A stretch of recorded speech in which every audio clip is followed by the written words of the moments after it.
দেখো বন্ধুরা, রোজ দিন তো সব রকম ভিডিও শেয়ার করি। আজকে একটা অন্যরকম ভিডিও শেয়ার করছি।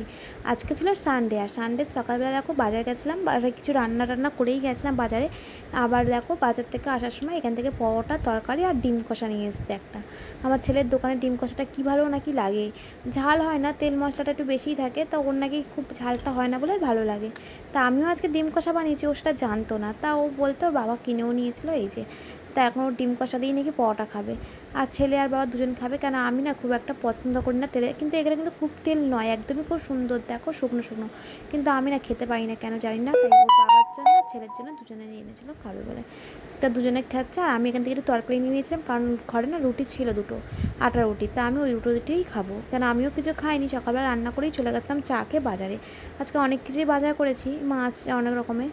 তা তোমার সব মাছগুলো তো ধুয়ে তুলে দিয়েছি, আর তেলটা শেয়ার করছি। তেলটা তোমরা কারা পছন্দ করো অবশ্যই কমেন্ট করে জানিও তো।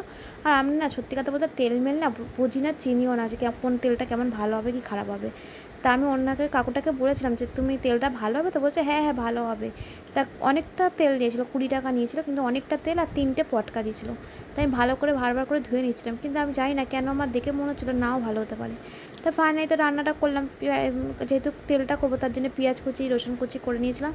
আর এখানে একটু একটা বেগুন, ছোট্ট থেকে একটা বেগুন দিয়েছিলাম, আর একটা আলু দিয়েছিলাম, দিয়ে ভালো করে আমি দেখো প্রথমে ধুয়ে আবার জলে ডুবিয়ে রেখেছিলাম যাতে কালো না হয়।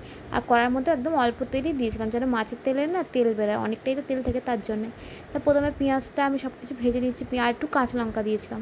তা প্রথমে পেঁয়াজ আর রসুনটা ভালো করে আমি এখানে ভেজে নিচ্ছিলাম, একটু হালকা হালকা মজে গেলে তারপরে আমি কোনো সবজিগুলো দিয়ে দেবো, তারপরে মাছের তেলটা দেবো। তা তোমরা কে কেমন করে মাছের তেল রান্না করো অবশ্যই কমেন্ট করে জানিও তো। আমার মা আর আমার দিদি না খুব সুন্দর করে তেলটা, জানো তো। আর আমি করি মানে সেরকমভাবে তেল তো আনা হয় না মাছের তেল, কিন্তু এই যে দুবারই এনেছিলাম, দুবারই মাছের তেল আসলে কী বলতো আমি না কিনতে পারি না। আমার বাবা আমার না এইসব জিনিসগুলো খুব ভালো, মানে মাছ টাছ বাজার করে তো ভালো বোঝে, আমি তো বুঝি না। আর এইটা কী ছিল বলতো, ভেটকল পাতা, জানো তো, ভীষণ প্রিয়। আমি তো বাড়ি গেলে বাবা তো এরকম কত গাছ বসেছে আমাদের বাড়ির সামনেই না, মানে জায়গা আছে না কিছুটা, ওইখানটা বাবা এরকম অনেকগুলো পাতা মানে গাছ বসিয়েছে, হয়ে গেলে মা রান্না করে খাওয়ায়। আর আমি আজকে 10 টাকা দিয়ে কিনে এনেছিলাম, যেন প্রথমে সিদ্ধ করে নিয়েছিলাম, নিয়ে তারপরে পেস্ট করে নিয়েছিলাম। তা ফাইনালি দেখো আজকে সানডে মেনুটা সিম্পলি করেছিলাম, যেহেতু খুব তাড়া, আজকে ছেলের পরীক্ষা আছে 12:30টার মধ্যে, খাওয়া দাওয়া পুরো রেডি হতে হবে, 1:15-এর মধ্যে ওকে ঢোকাতে হবে ড্রয়িং স্কুলে, আজকে ওর এক্সাম আছে তার জন্যে। তাই তাড়াতাড়ি করে চান করে আমরা বসে গেছিলাম 12:30টার মধ্যে খেতে। আর এখানে ভাত করেছিলাম, আর এখানে ছিল ওই বাটা ভেটকল পাতা বাটা, ডিম কষা, এই যে বললাম না আমি করেছিলাম। আর এই মাছের তেলটা দেখো কেমন দেখতে হয়েছে, আর তিতও হয়েছে, জানো তো, একদম ভালো না। কাকুটা বললো ভালো, আমি তো কিনতে পারি না। তা যাই হোক, তা ভিডিওটা তোমাদের কেমন লাগলো অবশ্যই কমেন্ট করে জানিও। আর ডাল ছাড়া তো আমাদের হয় না, এটা তোমরা সবাই জানো যারা আমার ভিডিও তোমরা রোজ দেখো।